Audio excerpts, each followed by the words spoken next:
morning. Had an interesting day yesterday. I'm not necessarily here to talk about that, but this thing quit me yesterday. My field mule quit me and went from sitting and talking with a friend old up the creek Bill, or as I refer to him, just up the creek. And the difference was it overheated, shut down. Difference was an empty bottle, 20-ounce bottle of fluid from the creek. Now, can I say that that's divine intervention? Maybe. But I certainly ain't going to hang my hat on that. Difference between getting home and whatnot. Just happened to be luck to be by the creek, but common sense kind of has to take over the better part of things too. Now, the reason I'm reaching out to you, and I'm gonna bear with me as I bring you over here. There, maybe I need to bring you just a touch closer. But when I got home, I saw something that, quite frankly, was not where I thought I would come home to. And you don't need to necessarily see me to do it. But 2 weeks ago, here, let me bring it over here. 2 weeks ago, again, bear with me because I'm trying to do this all by myself. 2 weeks ago, I made a video laughing my butt off at basically another gun tuber, and I got a ton of dumb gun tube shit to go through. But this was one of our favorite grizzly bear expert, blah blah blah blah, 10mm fanboys, talking about GRIZ loads in a 9mm. Shot one shot, gave me a velocity. Shot the second shot and bounced the red dot sitting on top of it off his forehead. The look that you got from that was very much Mr. Beanish type of look, and just as hilarious as hell. So I still think you should go watch that. But if you notice, I'm not laughing this morning. And if I can, well, I know I can. I'm going to put the link down in my comment section for you to go to. But on there, and in case you didn't know it, it was at a balmy 47 degrees this morning. And September 1st, for 10 days, is my favorite time of the year.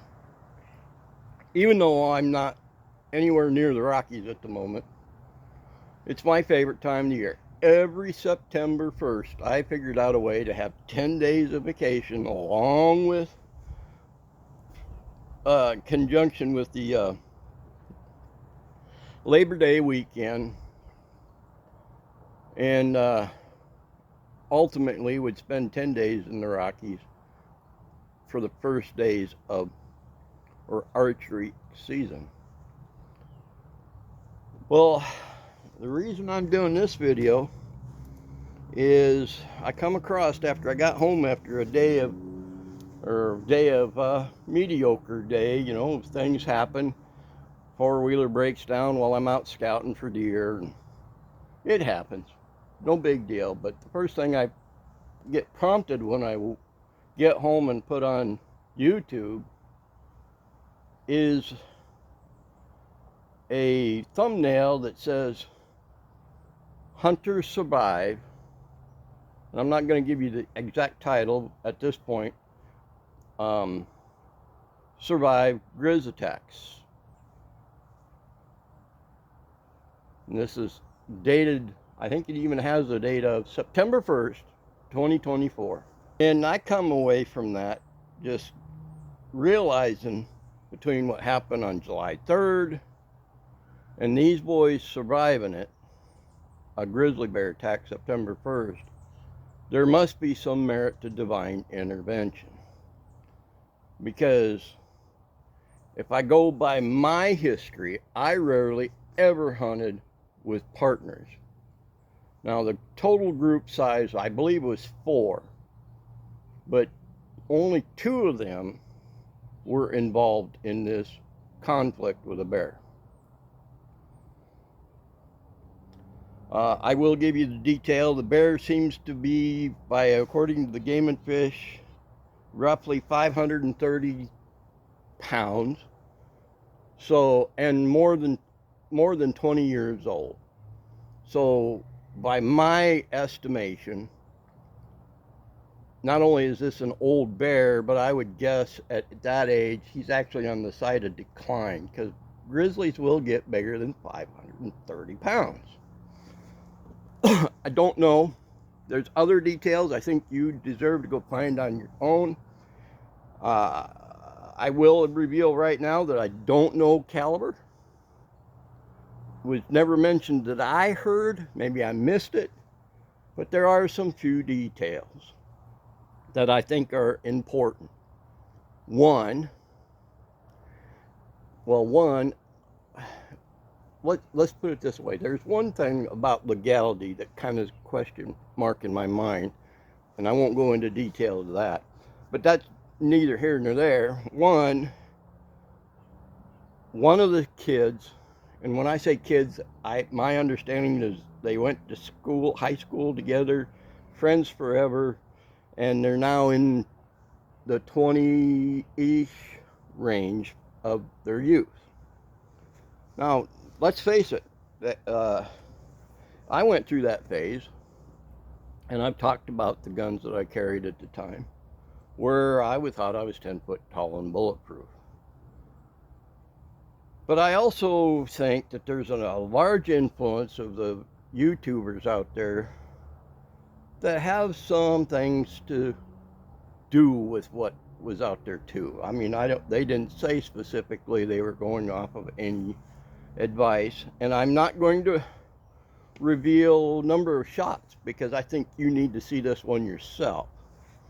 The channel that I come across that this was on, I'd never heard of before, but it was called East Idaho News.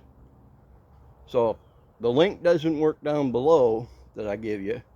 That is the channel to search up. And I believe that in the title it says September 1st bear attack or mauling. So why am I bringing this up now? Well, one of the details I'll reveal to you ahead of time is this: as the story goes, the bear was within spitting distance when they discovered each other. That's reasonable. That's a very probable thing to have happened. But as the story goes, the person that was that close to the bear was carrying, along with their archery equipment, a concealed carry weapon that they could not get to. So they chose to sprint. Well, at 20 years old, I could have sprinted too. But that's not the point. The other person involved, and again, I'm not going to try to step on the whole story, but the other person involved, again, caliber not mentioned, but wasn't carrying it concealed and was able to get to it. So as the bear was focused on chasing or going in the direction of their friend, took and ripped off some shots from his weapon, which was enough that the bear was pissed off enough that it refocused on the shooter.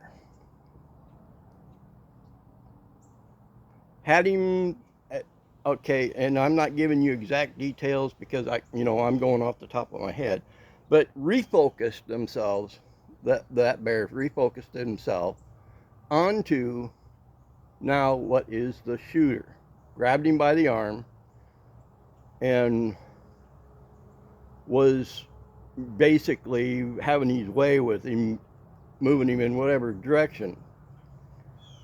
So the story when I get done, does show heroism within a very young group. They were friends forever, and they were willing to stand up for each other. But at that point, when the bear refocused, the guy that was taking the sprint now had time that he was able to dig out his concealed carry.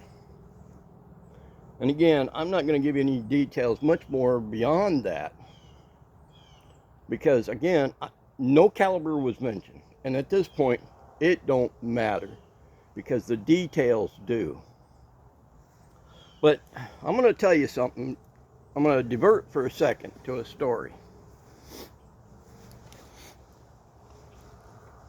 Clear back in the 70s, not very old kid, it didn't matter. Neighbors called upon me to do sometimes what might be known as dirty work.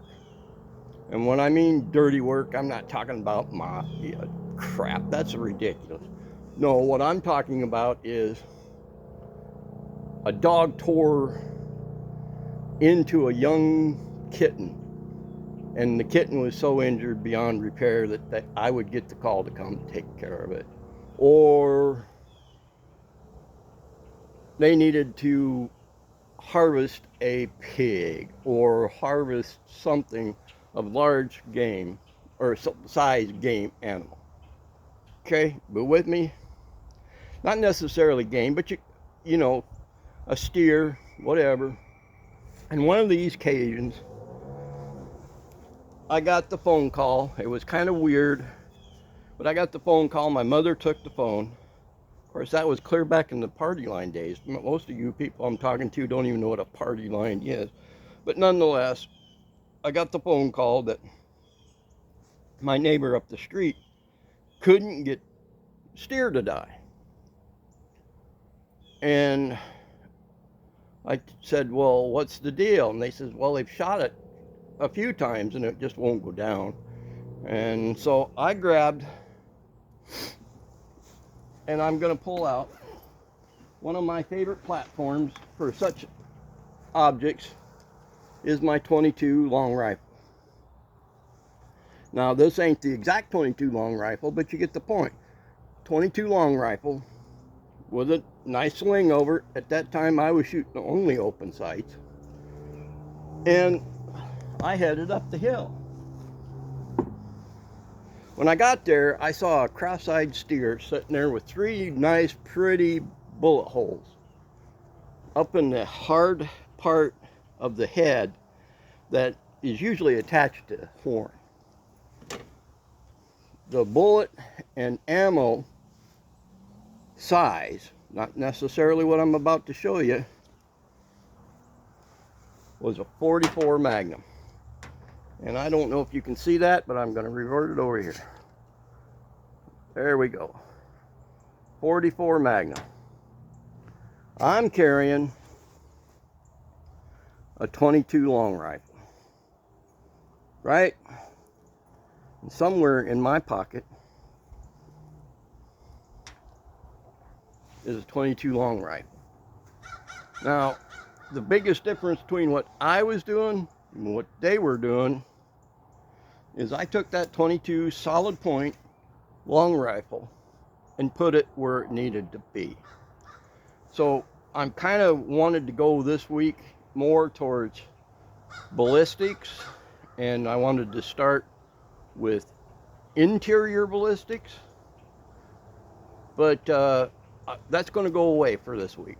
I'm going to refer specifically at this point the third element. To me, there's 3 elements in efficiency within the ballistics program: interior, exterior, and in my opinion, human element. And when I say human element, I'm referring to your ability to know what you're doing, your ability to see it and clearly put it there, and the wherewithal within you to tap into your inner ethics, if you will, or knowledge within your head to know that you can effectively finish the job. So imagine, if you will, that I made the statement right now that, well, by the way, I got 45 cold in there if you want to look at that too, just to say you're looking at it. But imagine, if you will, that I could, whether I should or shouldn't, say that that 22 rifle was more powerful than the 44 Magnum. Two things are going to happen. One, you're going to look at me and know that I'm full of shit. Just that simple. And two, I am ridiculously not just full of shit, but I'm telling you a fallacy. Yes, we can all say caliber doesn't matter. This thing has killed more game and animals for me than just about anything under the sun, because I could and I knew how to do it. But to tell you in its effective Cape buffalo hunting round or stopping round is utterly ridiculous, because under pressure you do not have that ability at the time to indiscriminately think on your feet well enough to put it where it really counts.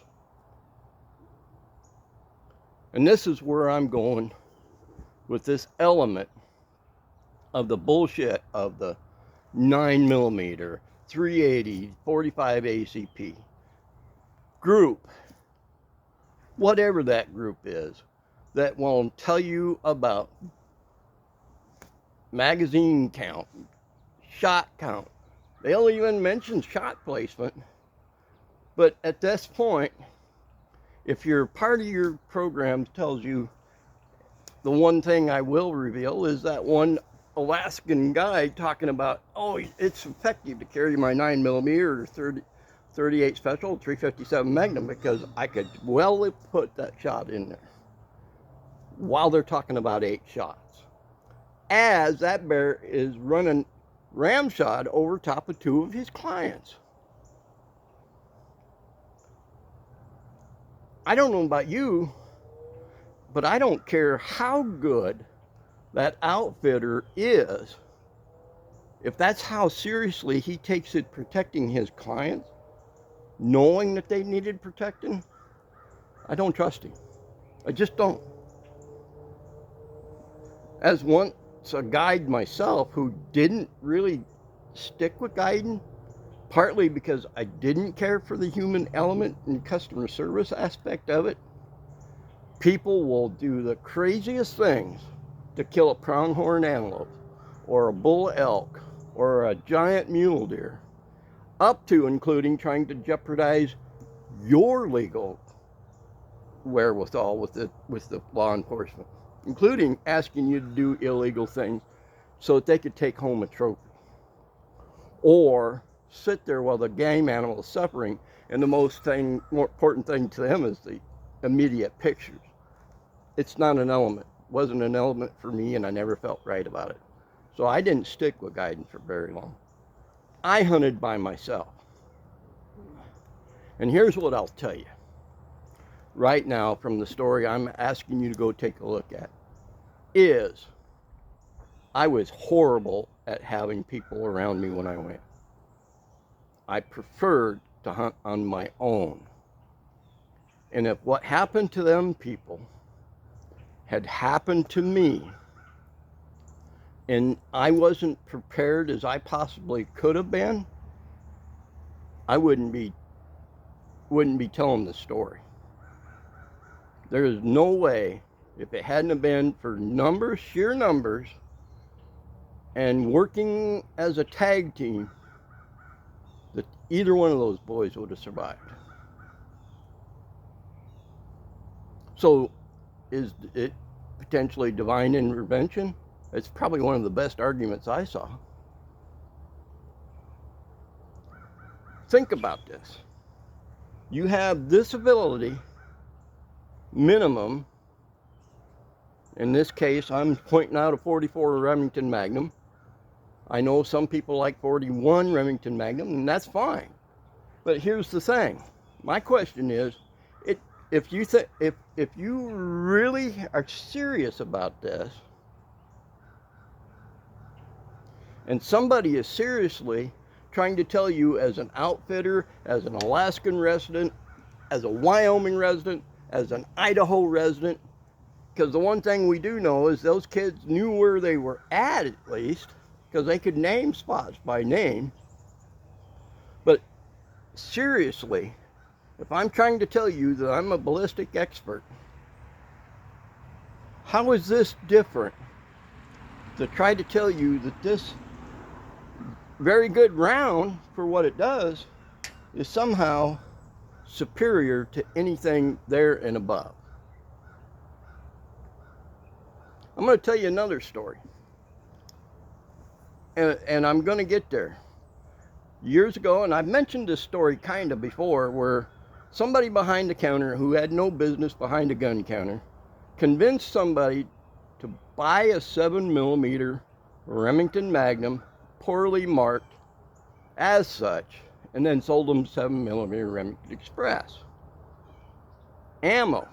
The result of that is that ammo ruptured within the case and burnt the guy's glasses and part of his eye, and he filed a lawsuit. Why? Because, one, they were stupid enough to ask me in front of them what happened, and I told them a couple of times, you don't want me to do that right now. But nonetheless, they insisted, so the customer got to hear what went wrong and filed a suit. If I sit here right now and tell you my exact load for any one of my custom loaded rifles, including this 30-30 Ackley improved, and said, this was my load, it's a good load, you use it, and you put it in your rifle and it doesn't work and it blows up in your face, I've committed a liability issue. If you claim to be an expert in a field, you better say, okay, for me, I feel safe enough that I'm not making the recommendation.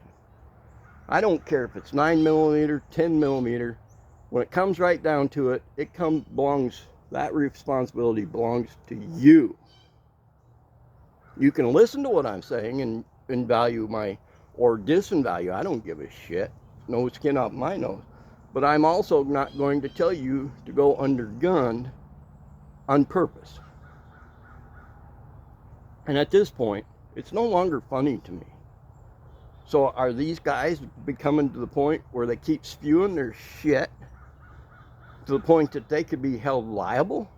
Because they're saying it's a switcheroo from even Von Zool, which I like to call Von Fool, was on there yesterday telling this morning about how great the 375 Ruger is as bear defense. And I'm not disputing the 375 is a very powerful round, but I've already covered how I feel about trying to go in the backcountry, packing a rifle or a shotgun. Unless your only job is to protect somebody, then that's good. But if you're not doing anything else, he even mentioned, throw it over your shoulder while you're fishing. No big deal. You tell me, you come across there, and from me to that camera is a grizzly bear on the other side of a frickin' thing, how much time you got to pull that over your head?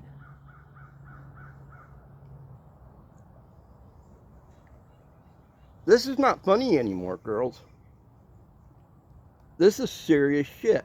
The fact that those boys walked out, one of the original stories I tried to get across to you that came from from the real gunsmith who lives in GRIZ country, talking about people making foolish steps. That one was basically the guy decided to throw his 10mm at this already being attacked gun hunter.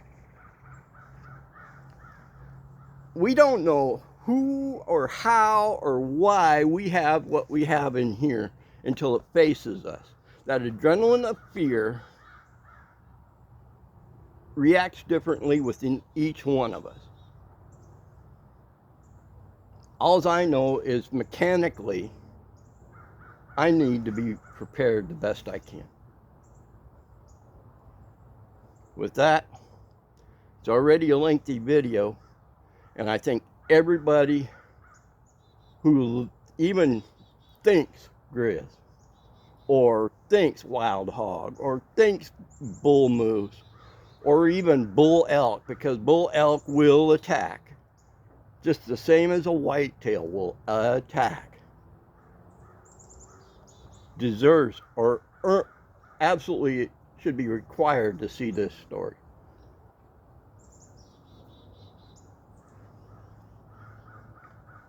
I'm going to finish up four-wheeler. I'm going to add it some real antifreeze to the water I added to it. So with that, if you came here wearing your feelings on your sleeves, looking to get your butt hurt, well, you came to the right place.